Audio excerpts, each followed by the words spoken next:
남편의 장례식 날 그 여자가 유산을 요구했습니다. 이 집 재산 절반은 당연히 내 거예요. 안 주면 다 까발릴 거라고요. 장례식 날 그 여자가 나타나 제 앞에서 이렇게 말했습니다. 48년을 함께 산 남편의 장례식 날이었습니다. 그 순간 제 인생이 무너지는 소리가 들렸습니다. 여러분, 오늘 이야기가 궁금하시다면 지금 바로 구독 버튼을 눌러주세요. 채널을 구독하시면 매주 새로운 이야기를 가장 먼저 만나보실 수 있습니다. 자, 그럼 감동 깊은 이야기를 시작하겠습니다. 끝까지 들어보시면 느끼는 점이 많으실 겁니다. 남편 김상도. 그 사람과 저는 22에 만나 70까지 함께 했습니다. 첫 아이를 잃고 자식도 없이 둘이서만 살아온 48년. 그 사람은 성실했고 조용했고 저밖에 몰랐던, 저를 한 번도 실망시킨 적이 없었던 사람이었습니다. 우리는 그렇게 평생 서로를 믿고 의지하며 살았습니다. 그런데 장례식 당일 모든 게 무너졌습니다. 상주석에 앉아 조문객들을 맞이하고 있는데 20대 후반쯤 되어 보이는 젊은 여자가 빈소로 들어왔습니다. 검은색 상복을 입고 나타난 그녀는 영정사진 앞에 서더니 눈물을 흘렸습니다. 아버지, 딸 지우예요. 이제서야 이렇게 왔어요. 주변이 술렁였습니다. 순간 저는 귀를 의심했습니다. 뭐, 딸? 저 아가씨가 상도씨 딸이라고? 그 여자 옆에는 50대로 보이는 여자가 한 명 더 있었습니다. 짙은 화장에 명품 핸드백을 든 그녀가 제게 다가오더니 명함을 내밀었습니다. 처음 뵙겠습니다. 저는 한지우의 엄마 윤미선입니다. 그리고 고인과 27년간 관계를 유지해온 사람이기도 하고요. 제 손이 떨렸습니다. 지금 무슨 말씀을? 윤미선은 차갑게 웃었습니다. 놀라실 거예요. 하지만 사실이에요. 상도 씨는 27년 전부터 저희 모녀를 돌봐주셨어요. 그리고 지우는 상도 씨의 딸이 맞습니다. 주변 조문객들이 수군거리기 시작했습니다. 저는 그 자리에 선 채로 아무 말도 할 수 없었습니다. 윤미선은 가방에서 서류 봉투를 꺼냈습니다. 이건 유전자 검사 결과예요. 그리고 상도 씨가 27년간 저희에게 보낸 송금 내역도 다 있어요. 장례 끝나고 변호사 통해서 정식으로 유산 분할 청구할 겁니다. 그 말을 남기고 그들은 빈소를 나갔습니다. 저는 그 자리에 무너져 내렸습니다. 장례를 치르는 3일 내내 저는 멍한 상태였습니다. 48년이 거짓이었다는 생각에 잠도 오지 않았습니다. 장례식이 끝나고 집으로 돌아온 날 밤, 남편의 서재를 정리하다가 책상 서랍 깊숙한 곳에서 봉투 하나를 발견했습니다. 봉투 겉면에는 이렇게 적혀 있었습니다. 당신에게. 내가 먼저 가게 되면 꼭 읽어주세요. 손이 떨렸지만 저는 봉투를 뜯었습니다. 남편의 친필 편지였습니다. 여보, 사랑하는 당신. 이 편지를 읽고 있다면 나는 이미 당신 곁을 떠났겠지요. 평생 말하지 못한 이야기가 있습니다. 27년 전 회사 일로 부산에 출장을 갔을 때의 일입니다. 거래처 회식 자리에서 윤미선이라는 여자를 만났습니다. 그날 밤 술에 취해 정신을 잃었고 다음 날 아침 낯선 모텔에서 깨어났습니다. 아무것도 기억이 나지 않았습니다. 하지만 몇 달 후 윤미선은 임신을 했다며 저를 찾아왔습니다. 아이를 낳고 유전자 검사를 하고자 했으나 그녀는 거부했습니다. 대신 매달 생활비를 보내달라고 했습니다. 거절하면 당신에게 알리겠다고 협박했습니다. 처음 몇 년간은 친자 소송을 고민했지만 그녀는 당신 회사에 찾아가거나 당신의 부모님께 이 사실을 모두 폭로하겠다고 협박했습니다. 무엇보다 나는 당신을 잃을 수 없었습니다. 당신을 지키기 위해, 그리고 제 사회적 생명을 지키기 위해. 그녀의 요구에 응할 수밖에 없었습니다. 제가 소송을 통해 진실을 밝히는 순간 당신이 겪을 고통이 더 클 것이라 생각했습니다. 그리고 그 아이 지우.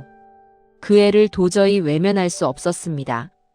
27년간 저는 그녀의 요구대로 돈을 보냈습니다. 하지만 여보, 나는 한 번도 지우를 내 딸이라고 확신한 적은 없습니다. 윤미선이 보여준 건 출생신고서뿐이었고 유전자 검사는 끝까지 거부당했습니다. 미안합니다. 당신을 지키려다 오히려 더 큰 상처를 남기게 되었습니다. 정말 미안합니다. 그래도 사랑합니다. 편지를 다 읽고 나니 눈물이 멈추지 않았습니다. 하지만 동시에 의문이 들었습니다. 정말로 지우가 남편의 딸이 아닐까? 장례식장에 윤미선은 유전자 검사지를 가져왔는데 왜 남편과는 유전자 검사를 거부했을까? 다음 날 아침, 저는 오래된 앨범을 꺼냈습니다. 27년 전 남편이 부산 출장을 다녀온 그 시기의 사진들. 앨범을 넘기다가 한 장의 사진에서 손이 멈췄습니다. 남편이 출장에서 돌아온 다음 주에 찍은 사진이었습니다. 경주 여행 사진. 그때 남편은 제게 이렇게 말했었죠. 여보, 미안해. 피곤할 텐데 또 여행 가자고 해서. 괜찮아요. 당신이 가고 싶다고 한 건 처음이잖아요. 그날 남편의 표정이 유난히 밝았던 게 기억났습니다. 그때는 몰랐습니다. 그 밝은 표정 뒤에 얼마나 큰 죄책감이 숨어 있었는지. 남편은 그 여행 내내 제 손을 꼭 잡고 다녔습니다. 불국사 앞에서, 첨성대 앞에서, 보문호수 산책길에서 여보, 나는 당신밖에 없어. 평생 당신만 사랑할 거야. 그때 그 말이 진심이었다는 걸 이제야 알겠습니다.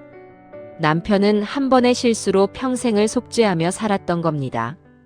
일주일 후, 지우에게서 문자가 왔습니다. 할머니, 한 번만 만나주세요.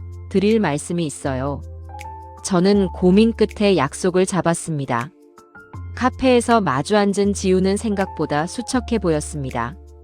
할머니, 죄송해요. 지우가 먼저 입을 열었습니다. 저도 며칠 전까지는 아버지가 정말 제 아버지인 줄 알았어요. 엄마가 그렇게 말했으니까요. 그런데 엄마가 아빠 장례식 끝나자마자 짐을 싸서 급하게 이사 가려고 했어요. 짐 정리하는 엄마를 몰래 도와주다가 오래된 박스 하나를 발견했어요. 겉에는 지우 유치원 추억이라고 적혀 있었는데 뭔가 이상해서 열어봤더니 이게 있었어요. 지우는 가방에서 낡은 다이어리를 꺼냈습니다. 이거 엄마 일기예요. 일기장을 펼치자 27년 전 날짜가 보였습니다. 1997년 10월 15일, 드디어 성공했다. 김상도라는 남자를 잡았다. 술에 수면제를 타서 모텔로 데려갔다. 다음 날 아침 그 사람 얼굴이 어찌나 당황하던지 3개월 후 계획대로 임신했다고 말했다. 출생신고는 문제 없었다. 이제 평생 돈 걱정 없이 살 수 있겠지. 저는 숨이 막혔습니다. 이게 무슨 말도 안 되는. 지우가 눈물을 흘렸습니다. 할머니, 저는 아버지의 딸이 아니에요. 엄마가 다른 남자랑 사귀다가 생긴 애였어요. 엄마는 계획적으로 아버지한테 27년간 돈을 뜯어낸 거예요. 지우의 목소리가 떨렸습니다. 저는 정말 몰랐어요. 어렸을 때부터 엄마가 아버지는 바쁜 사람이라서 우리랑 못 사셔라고만 했어요. 그래서 가끔 선물 받고 용돈 받는 게 당연한 줄 알았어요. 지우는 핸드폰을 꺼내더니 사진 한 장을 보여줬습니다. 이거 제가 고등학교 때 몰래 찍은 사진이에요. 사진 속에는 남편이 있었습니다. 학교 앞 정문 근처에서 멀리서 지우를 바라보고 있는 모습이었습니다. 저날 제가 전국 대회 나가는 날이었어요. 엄마한테 말했더니 아버지한테 연락 안 한다고 했는데 나중에 보니 아버지가 오셨더라고요. 지우의 눈에서 눈물이 떨어졌습니다. 저는 아버지가 제가 대회 나가는 거 모르실 거라고 생각했어요. 그런데 멀리서 지켜보고 계셨어요. 대회 끝나고 나왔을 때도 아버지는 그냥 멀리서 손만 한번 흔들고 가셨어요. 저는 가슴이 먹먹해졌습니다. 또 있어요. 대학교 졸업식 날도요. 지우가 다른 사진을 보여줬습니다. 대학교 정문 앞, 역시 멀리서 찍은 사진. 남편이 교문 밖에서 졸업식장을 바라보고 있었습니다. 아버지는 한 번도 제게 직접 다가오신 적이 없어요. 엄마가 아버지 바빠서 못 오신대라고 하면 저는 그러려니 했어요. 근데 나중에 보니까 아버지는 늘 멀리서 지켜보고 계셨어요. 지우가 흐느꼈습니다. 이제야 알았어요. 아버지가 정말 절 딸로 생각하셨는지는 모르겠지만 저를 걱정하셨던 건 맞는 것 같아요. 그게 너무 슬퍼요. 저는 남편의 마음을 알 것 같았습니다. 지우가 친딸이 아니라는 걸 의심했지만 그래도 그 아이가 버림받을까봐, 상처받을까봐 조용히 지켜봐 준 것이겠죠. 지우가 먼저 떠나보낸 우리 아이를 닮아서 더 그랬던 건지도 모르겠네요. 그게 참 남편답다고 생각했습니다. 그런데 지우야, 저는 조심스럽게 물었습니다. 내 엄마는 왜 이런 짓을 한 거니? 지우가 한숨을 쉬었습니다. 엄마는 원래 다른 남자랑 사귀었어요. 제 친아버지요. 근데 그 사람이 사업 실패하고 도망갔대요. 임신한 걸 안 엄마는 돈 많은 남자를 찾아다녔대요. 그래서 상도 씨를? 네. 출장 온 아버지가 너무 친절한 데다 그때 대기업 부장이셨잖아요. 회식 자리에서 아버지를 노렸대요. 수면제 타서 모텔로 데려가고 몇 개월 후 임신했다고 협박한 거예요. 지우가 고개를 숙였습니다. 일기장에 다 적혀 있었어요. 엄마가 얼마나 치밀하게 계획했는지. 유전자 검사는 절대 하면 안 된다는 것도요. 그리고 지우가 말을 멈췄습니다. 그리고 엄마가 다른 남자도 똑같은 방법으로 돈을 뜯어냈대요. 아버지 말고 2명 더 있어요. 저는 충격을 받았습니다. 윤미선은 그런 식으로 평생을 살아온 겁니다.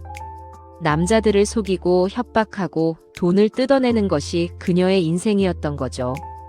지우가 말했습니다. 할머니, 저는 유산 같은 거 필요 없어요. 엄마가 변호사 선임했다는데 저는 거기 협조 안 할 거예요. 지우야, 대신 한 가지만 부탁드릴게요. 지우가 저를 똑바로 쳐다봤습니다. 아버지한테 사과하고 싶어요. 저는 정말 몰랐다고, 저도 엄마한테 이용당한 거라고요. 아버지 산소에 가볼 수 있을까요? 저는 고개를 끄덕였습니다. 그날 밤, 집으로 돌아온 저는 윤미선에 대해 더 알아보기로 했습니다. 그리고 결심했습니다. 남편을 27년간 괴롭혔던 그 여자, 반드시 대가를 치르게 해야겠다고요. 법적으로요? 아니요, 저는 다른 방법을 생각해냈습니다. 윤미선 스스로 무너지게 만드는 방법을요. 다음 날 아침, 저는 사설 탐정을 고용했습니다. 윤미선이라는 여자에 대해 모든 걸 알아봐 주세요. 특히 다른 남자들과의 관계요. 일주일 후, 탐정에게서 두꺼운 파일을 받았습니다. 윤미선은 지난 30년간 총 4명의 남자에게 같은 수법을 썼습니다. 첫 번째는 지우의 친아버지.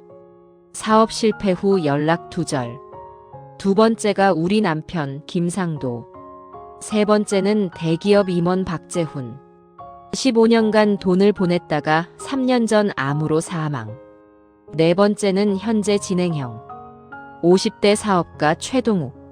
최동욱 씨도 똑같은 방식으로 당하고 있어요. 매달 300만 원씩 보내고 있습니다. 탐정이 말했습니다. 저는 최동욱 씨의 연락처를 받았습니다. 그리고 전화를 걸었습니다. 여보세요? 최동욱 씨 되시죠? 윤미선 씨에 대해 할 말이 있습니다. 3일 후, 한 조용한 카페에서 4사람이 모였습니다. 저, 지우, 최동욱 씨, 그리고 세 번째 피해자 박재훈 씨의 부인 최동욱 씨가 먼저 입을 열었습니다.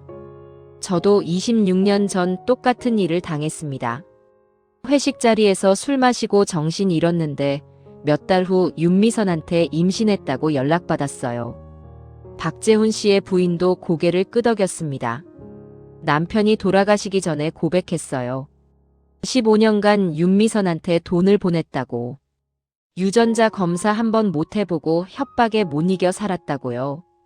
저는 윤미선의 일기장 사본을 꺼내 보여줬습니다. 모두의 얼굴이 굳어졌습니다. 이 여자는 최동욱 씨가 이를 갈았습니다. 27년간, 아니 30년간 이런 식으로 살아온 겁니다. 제가 말했습니다. 하지만 법적으로 처벌하긴 어렵습니다. 증거가 부족하고 이미 너무 오래전 일이에요. 더구나 윤미선은 교묘하게 민사로만 접근합니다. 그럼 어떻게 하죠? 지우가 물었습니다. 윤미선 스스로 무너지게 만드는 겁니다. 일주일 후, 저는 윤미선에게 만나자고 연락했습니다. 유산 문제 합의하고 싶습니다. 윤미선은 바로 달려왔습니다. 고급 호텔 라운지에서 만난 윤미선은 승리자의 미소를 짓고 있었습니다. 현명한 선택이세요. 재판 가면 할머니만 힘드시잖아요. 조건이 있습니다. 저는 서류 봉투를 내밀었습니다. 10억을 드리겠습니다. 대신 지우에 대한 모든 권리를 포기하세요. 친권도 상속권도 모두요. 윤미선의 눈이 빛났습니다. 10억이요? 현금으로? 네, 하지만 조건이 있어요. 유전자 검사를 해야 합니다. 윤미선의 얼굴이 굳었습니다. 꼭 해야 하나요? 출생신고서도 있고 고인도 생전에 인정하셨으니 제가 안심하려고요. 검사만 하면 무조건 바로 돈 드릴게요. 윤미선이 망설였습니다. 저는 미끼를 던졌습니다. 윤미선의 얼굴에 욕심이 가득 찼습니다. 총 15억입니다. 소송 없이 현금으로요. 그리고 최동욱 씨 건도 정리해드리죠. 그쪽도 5억 드리겠습니다.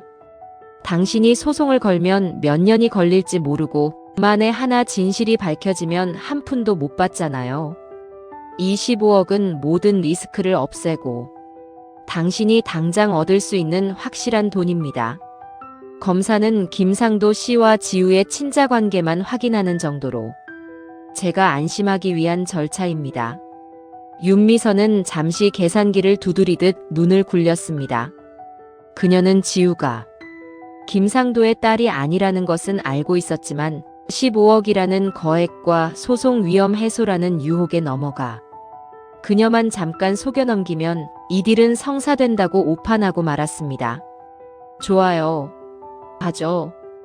유전자 검사 결과가 나오기까지 일주일. 그 사이 저는 남편의 서재를 다시 정리했습니다. 그리고 책장 뒤에서 작은 금고를 발견했습니다. 비밀번호는 우리 결혼기념일. 금고 안에는 통장 하나와 편지가 있었습니다. 이 돈은 27년간 윤미선에게 보낸 돈을 조금씩 다시 모은 것입니다. 야근 수당, 상여금, 투자 수익. 당신 몰래 모은 게 미안합니다.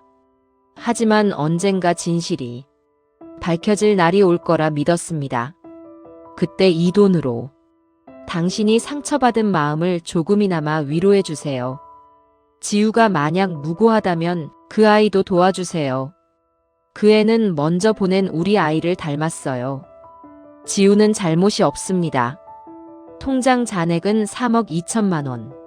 남편은 27년간 빼앗긴 돈을 저에게 돌려주기 위해 다시 모으고 있었던 겁니다. 저는 통장을 꼭 쥐고 울었습니다. 정말 바보같이 착하기만 한 사람. 그렇게 또 시간이 흐르고 유전자 검사 결과가 나왔습니다. 검사기관 직원이 봉투를 열었습니다. 김상도 씨와 한지우 양은 친자 관계가 아닙니다. 직원이 계속 읽었습니다. 최동욱 씨와 한지우 양도 친자 관계가 아닙니다. 그리고 박재훈 씨와도 친자 관계가 아닙니다. 윤미선의 얼굴이 하얗게 질렸습니다. 순간 윤미선이 벌떡 일어났습니다. 이게 무슨 조작이에요. 틀렸어요. 제가 차분하게 말했습니다. 윤미선 씨, 지우의 친아버지는 따로 있죠? 27년 전 당신이 사귀던 그 남자요. 윤미선의 입이 떡 벌어졌습니다. 그걸 어떻게? 당신 일기장, 지우가 다 봤어요. 지우가 일기장을 테이블 위에 탁 올려놨습니다. 윤미선이 비틀거렸습니다. 최동욱 씨가 냉정하게 말했습니다. 윤미선 씨, 지난 30년간 당신이 남자들한테 뜯어낸 돈 계산해봤어요. 총 12억입니다. 박재훈 씨 부인이 덧붙였습니다. 우리 남편이 보낸 돈만 4억이에요. 당신 때문에 우리 남편은 죄책감에 시달리다 돌아가셨어요. 윤미선이 주저앉았습니다. 저는 혼자 애 키우는 게 힘들어서 그냥 살아보려고 사기를 쳤다는 건가요? 그것도 3명한테요? 제가 차갑게 웃었습니다. 30년간 거짓말로 남의 인생 망가뜨린 게 살려고 한 거예요?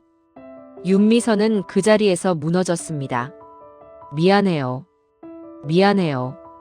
하지만 우리는 아무도 동정하지 않았습니다. 최동욱 씨가 서류를 내밀었습니다. 윤미선 씨, 선택하세요.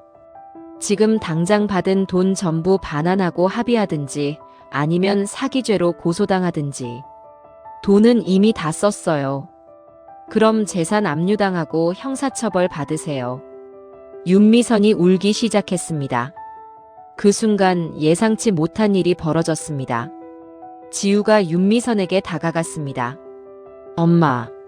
차가운 목소리였습니다. 나 이제 엄마 딸 아니야. 호적에서 파줘. 지우야. 27년간 나를 이용했잖아. 거짓말로 나를 키웠잖아. 나는 엄마가 제일 싫어. 지우의 눈에서 눈물이 떨어졌지만 목소리는 단호했습니다. 나는 할머니랑 살 거야. 할머니가 허락해 주신다면. 지우가 저를 바라봤습니다. 저는 고개를 끄덕였습니다. 윤미선이 바닥에 주저앉아 울부짖었습니다. 하지만 그것은 진짜 후회의 눈물이 아니었습니다. 들킨 것에 대한 두려움일 뿐이었죠. 우리는 그 자리를 떠났습니다. 그 후 일주일. 윤미선은 재산을 헐값에 팔아 빚을 갚기 시작했습니다. 하지만 12억을 다 갚기엔 터무니없이 부족했습니다. 결국 윤미선은 작은 원룸으로 이사했고 편의점 아르바이트를 시작했습니다. 명품 가방도 고급 차도 모두 사라졌습니다. 그녀를 아는 사람들은 하나둘 등을 돌렸습니다. 그 여자 사기꾼이래. 남자들 속여서 돈 뜯어낸대. 소문은 순식간에 퍼졌습니다. 윤미선은 스스로 쌓아올린 거짓의 성이 무너지는 것을 지켜볼 수밖에 없었습니다. 저는 그 모습을 지켜보며 생각했습니다. 이게 바로 하늘의 심판이구나. 법이 처벌하지 못해도 진실은 결국 드러나고 악은 스스로 무너지는 법이니까요. 한 달 후, 남편의 산소 앞, 저와 지우가 나란히 꽃을 놓았습니다. 할아버지. 지우는 이제 남편을 할아버지라고 불렀습니다. 제가 할아버지 딸이 아닌 거 알고 나니까 오히려 속이 편해요. 제가 할아버지를 평생 괴롭힌 것 같아서 너무 미안했거든요. 지우가 영정 사진을 쓰다듬었습니다. 하지만 할아버지는 그래도 저를 걱정해 주셨잖아요. 멀리서 늘 지켜봐 주셨잖아요. 그게 너무 고마워요. 저도 남편의 사진을 바라봤습니다. 여보, 27년간 혼자 고생했어요. 이제 편히 쉬어요. 그날 밤, 집으로 돌아온 우리는 저녁을 함께 먹었습니다. 지우는 이제 제 집에서 함께 살기로 했습니다. 할머니, 제가 요리 배워서 할머니 잘 모실게요. 그래, 근데 나도 요리 잘해. 같이 해먹자. 우리는 웃었습니다. 48년을 남편과 단둘이 살던 집. 이제는 지우라는 손녀와 함께 살게 되었습니다. 먼저 간 제 아이가 살아있다면 지우 같았을까요? 혈연은 아니지만 남편이 남긴 마지막 선물 같은 아이였습니다. 1년 후, 윤미선은 여전히 원룸에서 아르바이트로 살아가고 있습니다. 빚은 아직도 갚는 중이고 주변에 아는 사람도 없습니다. 30년간 쌓아온 부와 명예는 모두 사라졌습니다. 그녀가 뿌린 씨앗은 결국 독한 열매를 맺었고 그 열매는 그녀 자신이 먹게 된 겁니다. 반면 저와 지우는 평범하지만 행복한 일상을 살고 있습니다. 지우는 대학원에 진학해서 심리학을 공부하고 있습니다. 할머니, 저 같은 아이들을 상담해주고 싶어요. 부모 때문에 상처받은 아이들이요. 지우의 꿈은 명확했습니다. 저는 남편이 남긴 3억 2천만 원으로 아이들을 위한 작은 장학재단을 만들었습니다. 김상도 장학재단. 편부모 가정 아이들을 돕는 재단입니다. 남편이 평생 지우를 걱정했던 마음을 이렇게 더 많은 아이들에게 전하고 싶었습니다. 어느 날 저녁, 지우가 물었습니다. 할머니, 엄마, 윤미선은 왜 그렇게 살았을까요? 저는 한참 생각했습니다. 글쎄, 아마 쉬운 길만 찾다 보니 그렇게 된 거겠지. 쉬운 길이요? 응. 거짓말로 돈을 벌고 협박으로 남을 이용하는 게 쉬워 보였을 거야. 하지만 그 길의 끝은 결국 혼자였어. 저는 창밖을 바라봤습니다. 진짜 무서운 건 법의 처벌이 아니야. 스스로 쌓아놓은 거짓이 무너질 때 그게 제일 무서운 거지. 지우가 고개를 끄덕였습니다. 할머니, 저는 할머니처럼 살고 싶어요. 정직하게. 저는 지우의 손을 잡았습니다. 우리 지우는 잘 자랄 거야. 내 엄마와는 다르게 내가 선택한 길을 가는 거야. 그날 밤, 저는 남편의 사진 앞에 앉았습니다. 여보, 우리 잘 살고 있어요. 지우도 나도 행복해요. 사진 속 남편이 미소 짓는 것 같았습니다. 48년을 함께한 사람. 한 번의 실수로 27년을 괴로워한 사람. 하지만 그 괴로움 속에서도 누군가를 지키려 했던 사람. 그게 제 남편 김상도였습니다. 그리고 그 선한 마음은 이제 저와 지우에게로 이어졌습니다. 여러분, 오늘 이야기는 여기서 마칩니다. 윤미선은 법의 처벌을 받지 않았지만 스스로 무너졌습니다. 거짓은 언젠가 드러나고 악은 결국 스스로를 파멸시킵니다. 이것이 진짜 권선징악입니다. 여러분 주변에도 이런 사연이 있나요? 댓글로 사연을 보내주세요. 오늘 이야기가 마음에 드셨다면 꼭 구독과 좋아요 부탁드립니다. 그리고 알림 설정까지 해두시면 새로운 이야기를 가장 먼저 만나보실 수 있습니다. 여러분의 구독 하나가 더 좋은 이야기를 만드는 힘이 됩니다. 다음 이야기에서 또 만나요. 감사합니다. 사연밥상이었습니다.